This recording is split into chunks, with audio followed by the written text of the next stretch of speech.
Baik, Assalamualaikum warahmatullahi wabarakatuh.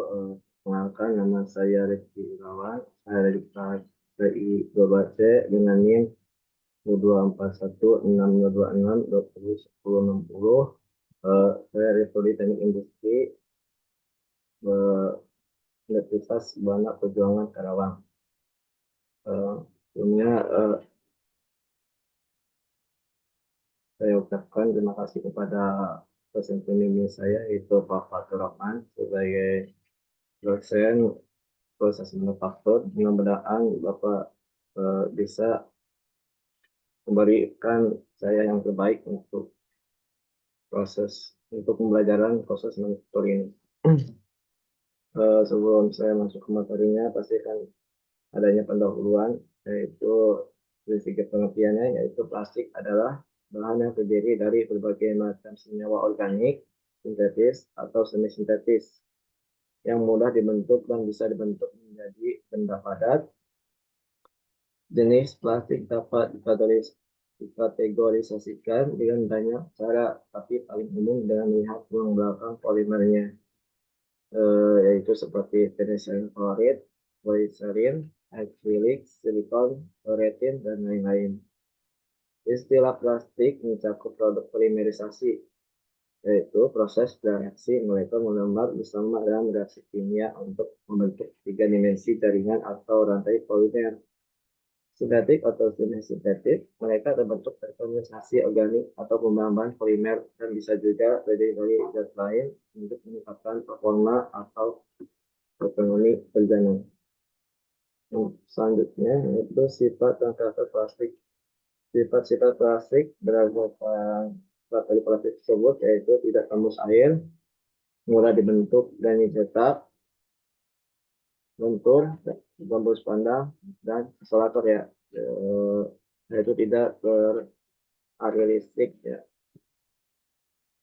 Lanjut ke slide selanjutnya, definisi plastik nih. Ada yang pertama yaitu PET. PET adalah polyethylene plastik, yaitu eh, plastik yang bisa dipakai satu kali, yang contohnya seperti botol plastik atau minuman kemasan yang sekali pakai. Yang kedua yaitu HDPE, yaitu High Density Polyethylene. Sama minuman kemasan juga, tapi ini lebih tebal seperti minuman susu dan lain-lain. Dan ini juga dipakai satu kali pakai ya. Yang ketiga yaitu PVC, yaitu polyvinyl chloride. Eh, bahan seperti ini, bahan PVC ini sulit didaur ulang dan berbahaya. Untuk contohnya seperti paralon, eh, atau pipa air yang biasa kita pakai dalam rumah atau bangunan lainnya ya. Yang keempat yaitu LDPE. LDPE adalah low density polyethylene, yaitu plastik yang sulit dihancurkan namun baik untuk tempat makanan ya, seperti plastik kresek yang dipakai untuk belanja makanan gitu dan lain-lain.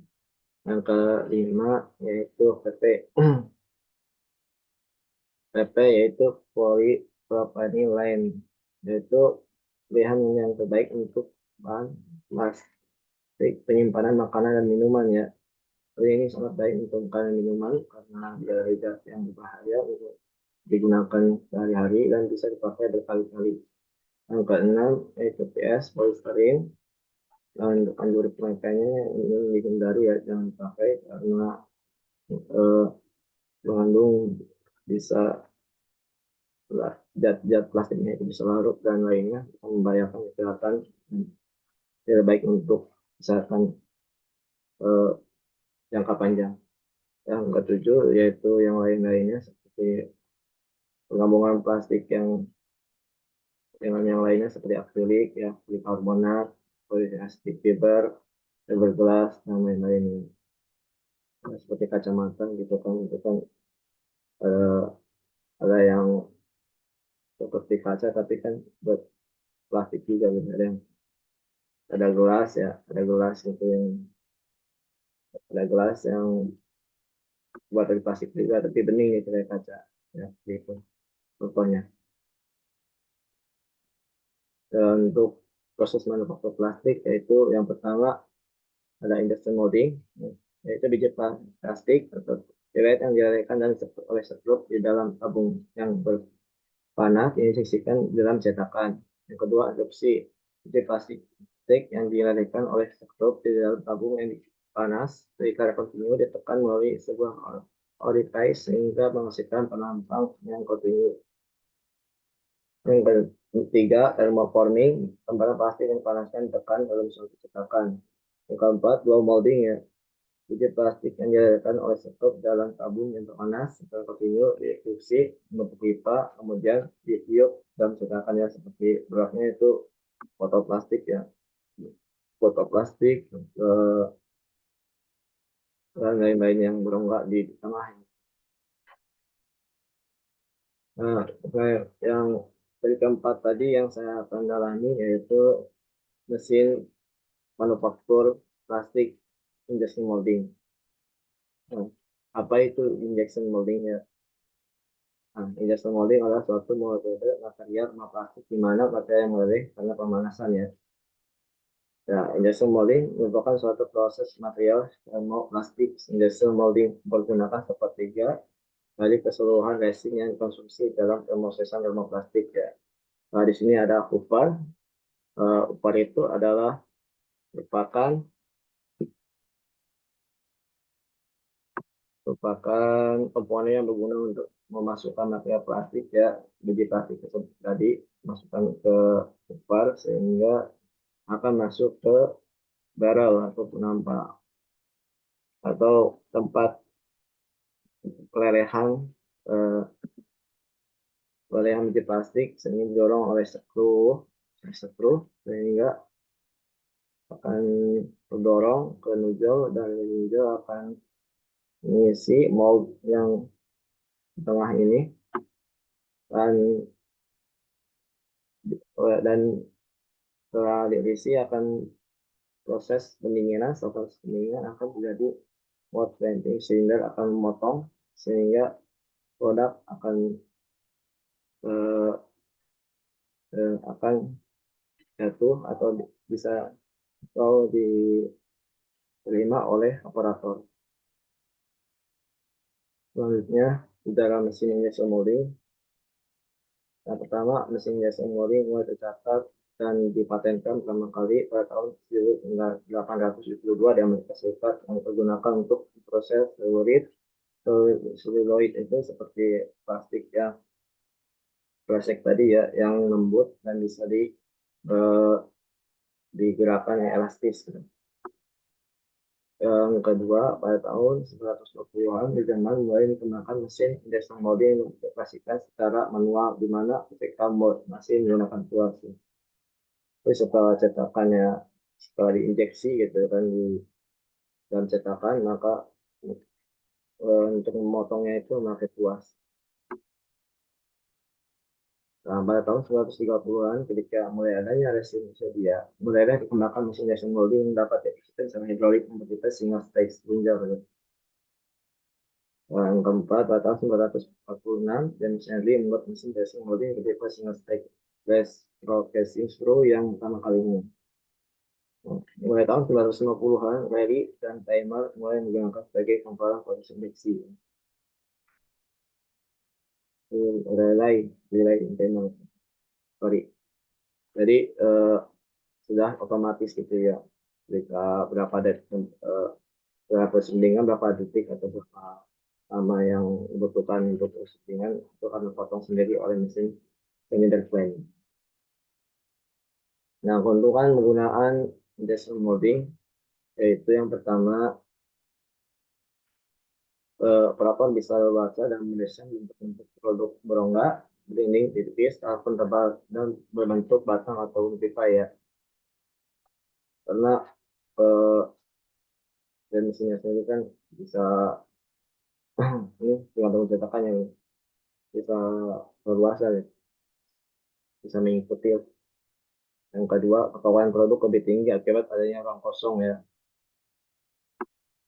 Kan tadi juga didorong sama injection molding masuk sehingga produknya lebih kuat. Yang ketiga, memerlukan jumlah giat lebih sedikit sehingga mengurangi road line. Road line ini seperti apa sih? Dorongan tempat masuknya cairan loh kan, planner gitu. sehingga sehingga ini yang lebih rapi gitu. Keempat, tidak ada cacat simak pada produk-produk yang tebal ya. Yang kelima, tekanan injeksi dan pemadatan yang lebih rendah. Yang keenam, distribusi tekanan pemadatan lebih merata. Yang ketujuh, siklus injeksi lebih cepat akibat outputtingan ya lebih singkat ya. Yang ke-8, produk lebih ringan ya. Nah, kerugian penggunaan mesin-mesin molding karena keuntungan yang tadi sangat banyak sekali, mungkin mungkin dari mesinnya tidak ada kurangan secara pemakaian, tapi ada kurangan secara ini ya yang lainnya seperti keuntungan yang terbatas, biaya kalau ada persaingan keuntungannya hanya terbatas. Kenapa? Karena biaya pembuatan cetakannya yang lebih mahal ya. Membuat suatu model itu buat cetakannya kan eh, tidak main-main kan, ada yang pakai metal gitu kan, harga metal sendiri kan makin mesinnya makin mahal juga. Yang ketiga, harga mesin dan perlengkapan yang mahal. Yang keempat, pengendalian proses tentang terhadap kerusakan. Nah, cara kerja mesin injection molding yang pertama yaitu bahan termoplastik dalam bentuk butiran atau bubuk ditampung dalam sebuah hopper ya, yang tadi yang kayak corong. Yang selanjutnya yaitu dimasukkan ke dalam barel untuk kemudian dilelehkan. Setelah leleh, kemudian diinjeksikan oleh skrup injeksi ya melalui nozzle ke dalam cetakan yang didinginkan oleh air. Yang keempat, produk yang sudah dingin dikeluarkan dari cetakan oleh pendorong hidrolik. Yang terakhir, produk yang didorong dan diambil oleh produk yang didorong atau yang sudah diambil tadi robot ya, diambil oleh manusia atau menggunakan robot. Nah, untuk jendela prosesnya itu secara keseluruhan disebut molding area diagram atau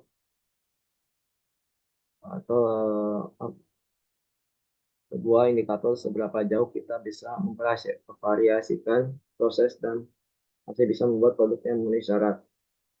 Jika temperatur proses yang terlalu rendah, maka ada kemungkinan material tidak meleleh, dan jika meleleh, maka viskositasnya sangat tinggi sehingga memerlukan tekanan injeksi yang sangat tinggi ya. Jika tekanan injeksi terlalu tinggi, maka memerlukan flash atau bor pada garis pemisah cetakannya.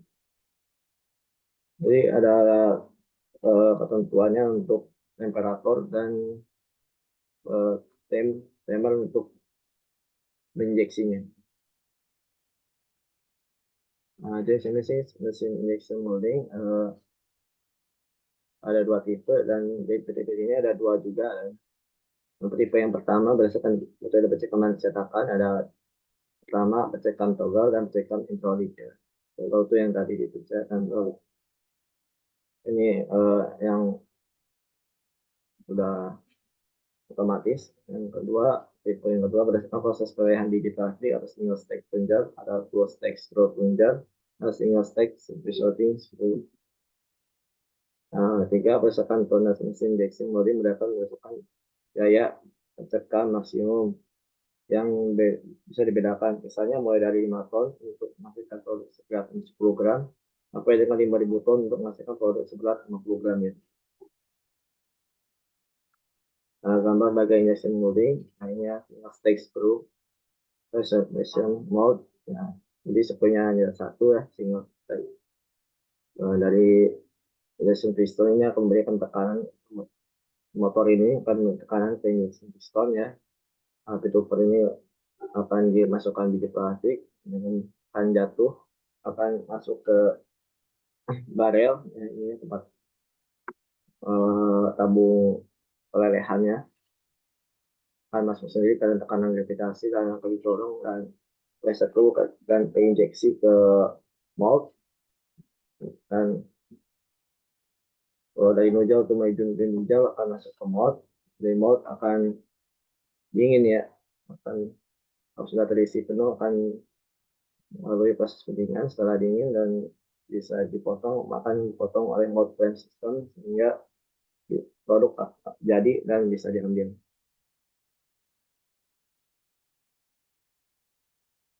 Nah, untuk ojol ini bahannya yaitu terletak di ini ya, di antara mold dan heater ini.